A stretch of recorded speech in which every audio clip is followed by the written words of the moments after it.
around his concern regarding YEC, or the YEC movement. So this is a quote from Ken Coulson.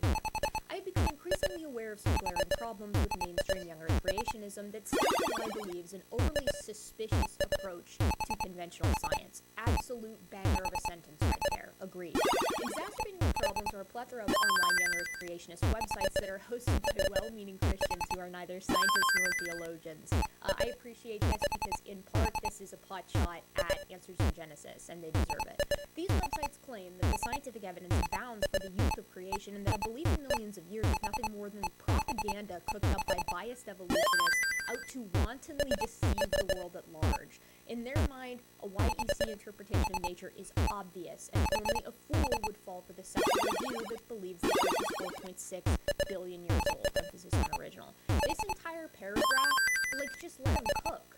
Coulson is incredibly astute here in noting a lot of the trends that those of us who aren't young earth creationists, and that's putting it lightly, have recognized for quite some time in the young earth creationist community, right? A lot of it is about sowing mistrust in conventional science, and because they need to sow that mistrust, they can't even allow for the possibility that they might be wrong. To them, they aren't just right, they are obviously right, and that is indefensible. So our guy here, our author, Harry F. Sanders III, says it is easy to attack, and this is his response, right, and he's mad. It is easy to attack nameless websites hosted by neither scientists nor theologians, but the content on the Answers in Genesis website is reviewed to be both scientifically and theologically sound. Okay.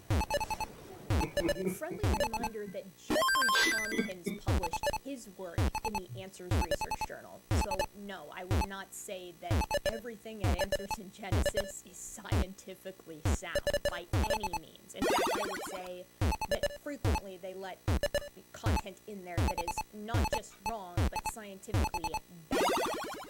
We are not suspicious of conventional science. Absolutely wrong there, Harry F. Sanders. Answers in Genesis constantly calls conventional science like the fallible word of man and points to hoaxes in order to create not just doubt, but potentially malicious intent behind conventional science. As if the entire thing is grounded on nothing but trying to destroy young earth creationism. Guys, they don't think about you that much. But we do recognize the difference between the sort of operational science that investigates present phenomena and historical science which seeks to explain non-repeatable events in the past. Furthermore, the conclusions of most secular scientists regarding origins, historical science, only allow for the naturalistic interpretations of evidence because their naturalistic methodology rules out a belief in God a priori. There's so much wrong with these handful of sentences here, right?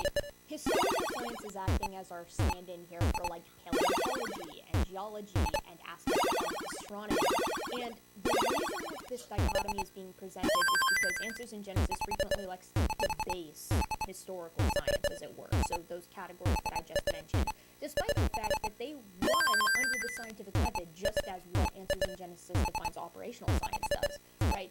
Great example, Neil Schumann, right? So he wanted to investigate and find the missing link, quote-unquote, a transitional species that bridges the gap between lobe-finned fish that lived during, the Devonian and the tetrapods, land-dwelling tetrapods that lived during, the latter half of the Devonian or the Carboniferous. And the way that Neil Schumann tested his hypothesis is he said, okay, so we have these lobe-finned fish and we have these ancient tetrapods. What differences do they have in their morphology, and what would we expect a transitional species to look like? And also, given the geography, the configuration of the continents, during the time period that we would have expected this transition to occur, where would we expect to find this fossil? And he concluded that it would be in Greenland, right? So he helmed out this expedition. He helmed an expedition several summers and went out to Greenland and dug around, and eventually he found Tiktaalik, which met the precise expectations laid out by Neil Schumann for what we should expect in the precise location of where we would expect it if tetrapods truly did evolve from lobe-finned fish and did so during this time period, right? That is a fulfilled prediction. That is a fulfilled prediction that was that came to fruition via experimentation, and that experimentation was go out and look, right? This is done in geology every single time we use basin modeling, which incorporates radiometric dating, to find fossil fuels.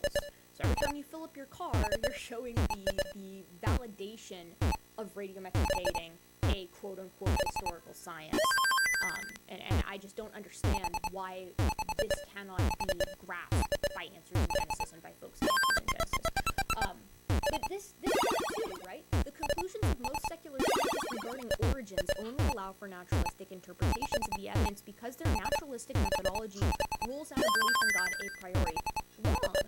What it rules out is miraculous intervention by an entity that cannot be empirically studied, right? If it's supernatural, it is not of the natural. It can't be investigated by natural means. If you want to just throw the miracle in every time you don't understand something, then you're not doing science, period. So this isn't like, again, a vendetta that secular science has for young earth creationism. It just ceases to be science, right? That's why it's not incorporated. And because we don't, to my understanding, have any evidence of miracles being at play since we've been doing, like, the scientific method. So does the earth look old? Part of Coulson's solution to remedy this issue first acknowledges that evidence does exist supporting the antiquity of the earth, emphasis on original. Given Coulson's claim to be a YEC, the statement will be surprising to many YECs. Is it? Because, again, young earth creationists also accept this, right? The RATE team, which was Radioisotopes in the Age of the Earth, this was a team of young earth creationists who set out to show basically that radiometric dating was flawed or that there might be more at play, came away with one of their conclusions being, the rocks look really old. Their answer to it was, accelerated nuclear decay happened. But no one is denying that the radiometric dates say the rock is old, right? No one's denying that. I don't know why Harry F. Sanders is saying, like, is speaking as if Answers in Genesis is not guilty of this. How can a YEC believe that there is evidence for the antiquity of the Earth? Coulson comes to this conclusion by considering geophysical processes that presently sustain our planet. So this is Coulson's reasoning. Again, Coulson is a young Earth creationist. By estimating the current volume of Earth's continental rock, then extrapolating back the current rate at which these rocks are being formed, one can easily approximate a time frame of Earth's formation in the millions and billions of years. Yes, this is how, like, Charles Lyell, the father of geology, and Putnam before him, were able to come up with an ancient age of the Earth and their principles of geology. They were the ones who were first like, okay, right, things happen at a certain rate today. Sedimentation, erosion, things like that. We have structures that are very complicated that we can observe today. If things happen in the past the same way they do today, the Earth must be very old to explain the existence of these current features.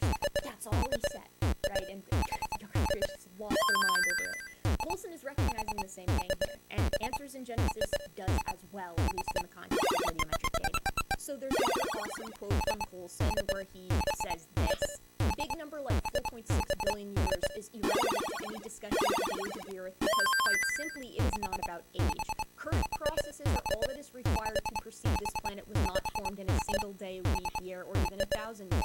It is the measurable processes at work within the Earth that, when extrapolated backwards, logically require millions or billions of years to form a mature planet. The Earth does seem to have a long history associated with it, as does the universe. And Harry says to this, without the lens of Scripture, which clearly shows that God created the Earth in 6 days, and in an order in opposition to evolutionary models, Coulson believes that these current processes only lead to an evolutionary view of Earth's history. So, yes, 100%. Coulson is, again, very astute in pointing this out, because you guys, right, has anybody ever wondered why nobody who doesn't start with young Earth creationism comes to that conclusion? Why is it that you have to start with being a young Earth creationist to find data, quote-unquote, that supports it? Why does nobody independently come to this conclusion and then become a young Earth creationist because of the data? That never happens. To my understanding, it has never happened. So, you know, I could be wrong on that. Maybe there is a young Earth creationist out there who claims they were convinced by the evidence first, by the data first.